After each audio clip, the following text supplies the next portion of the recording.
بسم اللہ الرحمن الرحیم۔ سورہ بقرہ کی آیت نمبر 72 اور 73۔ وَإِذْ قَتَلْتُمْ نَفْسًا فَادَارَأْتُمْ فِيهَا وَاللَّهُ مُخْرِجٌ مَا كُنْتُمْ تَكْتُمُونَ۔ اور یاد کرو جب تم نے ایک شخص کو قتل کر دیا پھر اس کا الزام کسی دوسرے پر ڈالنے لگے، حالانکہ اللہ ظاہر کرنے والا تھا اس کو جسے تم چھپا رہے تھے۔ وَإِذْ قَتَلْتُمْ، اور جب تم نے قتل کیا، یہاں اسی پہلے قتل کا بیان ہے جس کا اوپر واقعہ گزرا ہے۔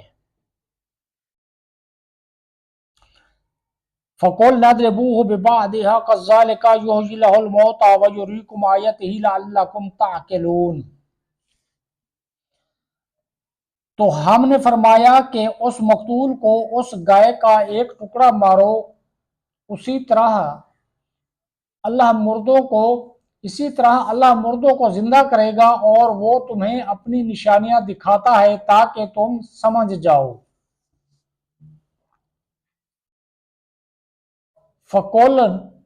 فَقُلْنَا، تو ہم نے فرمایا، بنی اسرائیل نے گائے ذبح کر کے اس کے کسی عضو سے مردہ کو مارا، وہ بحکم الہی زندہ ہو گیا۔ اس کے حلق سے خون کا فوارہ جاری تھا۔